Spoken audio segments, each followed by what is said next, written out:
Urban explorers of Reddit, what is your creepiest, most horrifying experience?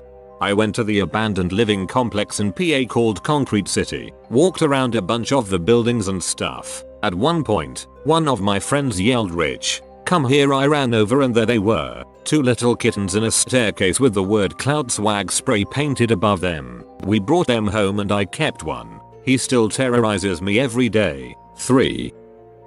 We were kids exploring an underground flood channel. There were spots we could climb up and dangle our arms out of the storm drains on the street, but that required crawling up weird diagonal tunnels. There was 4 of us, maybe 12 years old, one flashlight. The walls were all graffitied with a lot of gang stuff, and even warnings to turn back. Blah blah blah. We just took it as other kids that were bored. We got to the spot where the ceiling angled down quite low to the point the opening was so small we had to crawl to continue. Challenge accepted. It looked like it opened up again shortly, so we crawled through 5-6 feet of the low area, and when it opened back up, it looked like we were in a large round concrete pipe, before it was square or rectangular. Still lots of graffiti. We started yelling and playing with the echoes, then we thought we heard something so we got quiet. Then a real loud "You are going to fricking die" came echoing from the darkness. The kid with the flashlight ran so fast and the rest of us were left in absolute darkness. Anyways, this was the first time we went past the low spot, but the last time we went down there, none of us died that day. The rest of us ended up quietly and slowly walking out in the darkness. I once rode my bike to a gully with a dead frog in it. I saw a bunch of tadpoles feasting on its corpse. Went to an abandoned hospital. There was a large square staircase spiraling up to the roof on the outside of the building. Locked steel door at the bottom, so the only way up was to climb on the outside up to the first landing. My buddy boosts me up. I climb over, and there's a sleeping bag with a steak knife next to it on the landing. I call down. "We're definitely not alone here, dude." "No, but it's cool," says a voice behind me, scaring the crap out of me and causing me to jump and whirl around. There's a young, dirty, homeless looking guy standing there, coming down the stairs from above, hands up, palms out. "Didn't mean to scare you." He takes a seat on the stairs, so I carefully step on the handle of the steak knife, lean over the edge, and pull my friend up. We had planned to sit on the roof and drink beer, so we offer homeless guy a beer, which he gratefully accepts, and we shoot the crap on the landing for a while. We're talking about the city, the cops, traveling, life in general. He's basically a drifter, been in town for a week or so, but a nice guy. Things are going pretty well when he asks, "You guys are human, right?" I freaking hate it when I meet people that end up being aliens, and you never know until you peel their skin off. They've been after me a long time. You know, they don't stop. They never stop. Sometimes I think I should just kill everyone to be safe. He's definitely not joking, and there's an uncomfortable silence as my friend and I realize this guy is freaking crazy. Yet man, I say, we're human. We just wanted to check out the place and drink some beer. We're gonna go ahead and move on now. We definitely don't want any trouble. He just stares in silence, so we leave him the last beer, carefully back up to the railing, jump down and walk away very quickly, constantly looking back over our shoulders. The entire time, he's just standing there, still and silent, watching us leave. That place is still abandoned. 5 years later, and we've never been back. I'm not a believer in the supernatural, but humans can be deceptive and dangerous in ways you can't see coming. Nothing big, but I was once exploring a drainage tunnel with friends. We were pretty deep inside of it and turned a corner to see someone leaning against the wall with a hat on. It ended up being a sandbag. Someone dressed up but scared the crap out of me because it was pretty deep in there. There were pants and shoes and a jacket with a hat on it. I don't know what they did to make the jeans look like legs, cause I didn't touch it or go back. A friend of mine went back and told me it was a sandbag and I was already done for the day. Someone a long time ago went in there and dressed up a sandbag just so someone would be spooked. A group of my friends and I explored an abandoned asylum mental hospital a couple years ago in the OKC metro. Very unsafe at night for silly college freshmen like ourselves. The first experience we had was all of us taking our merry time enjoying the darkness and generally fricking around. You have to come in through a broken window, and we were all gathered at the window just being dumb when we hear loud, echoing footsteps down the hall running towards us. We all did that. Who the heck isn't here? Who's messing with us? Look and turn, and after realizing we're all present and none of us are sprinting down a dark abandoned hallways, booted out of there. The second time, we could hear a group of people messing with us, jumping from around corners and such, but they never got too close. We assumed it was an animal at first, but got brave and realized it was a person. We managed to catch them, and after staring at a collection of seemingly drugged up 20-somethings who begged us for cans of paint and cigarettes, we got the not so good vibes. Finally, you say, and tried to leave. The leader of the haunted asylum cronies asked if we had jewelry, which we denied. He then said the creepiest thing I've heard in my life. I like jewelry. I take it off the girls here when they sleep. We freaking bolted.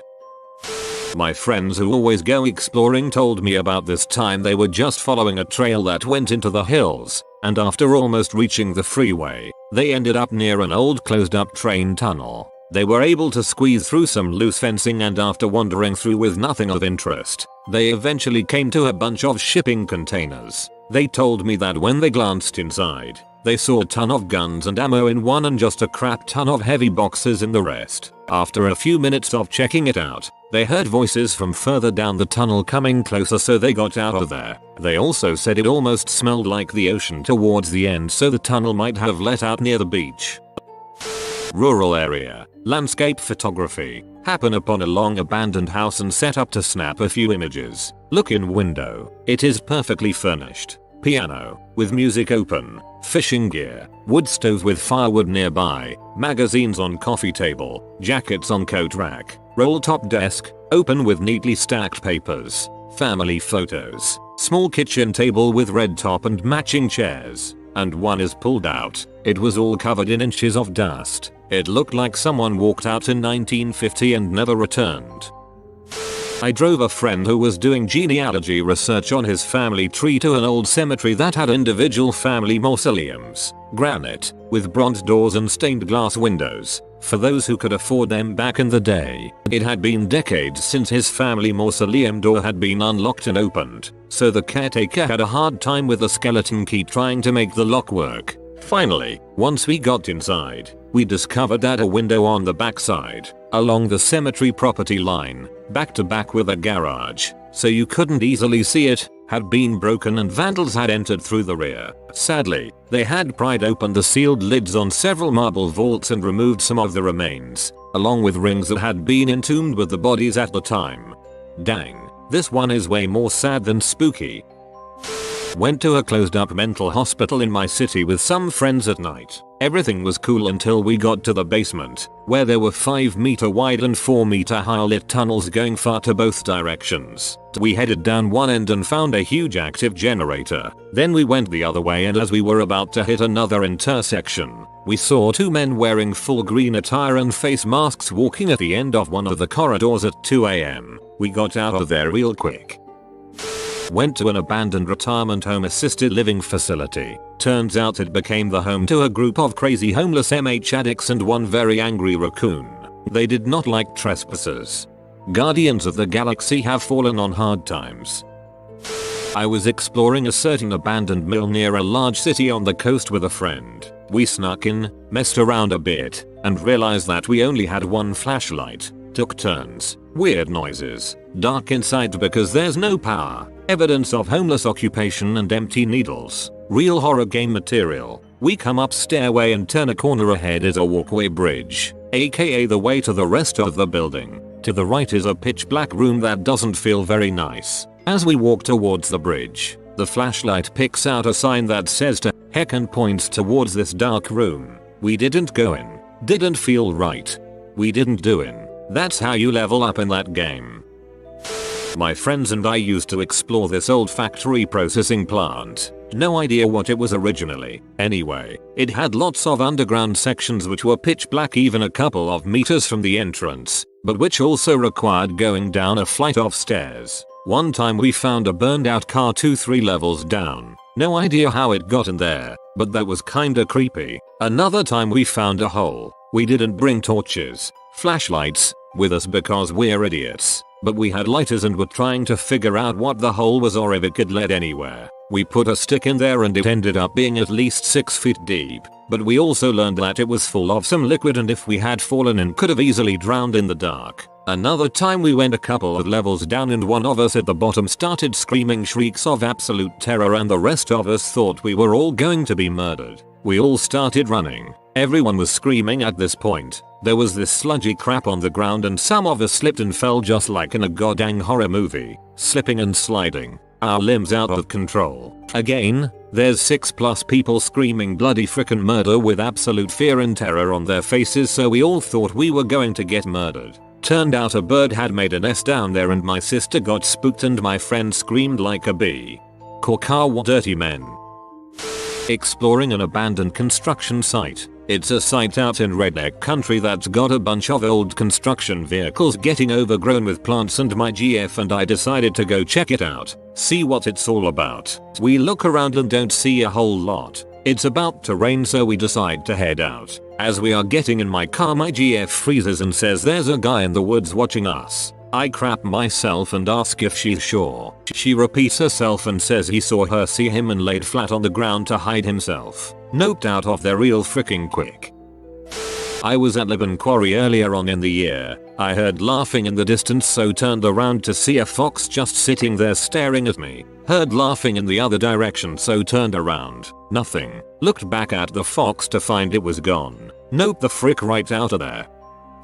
My friends and I broke into an old Nazi bakery that used to be a part of the Sachsenhausen concentration camp complex. This is just outside of Berlin. At one point we randomly heard footsteps walking around inside and we weren't sure if it was our imaginations, a drifter who had followed us in, or a ghost. We picked up wooden boards and blocks of concrete and other debris around us to use as weapons just in case.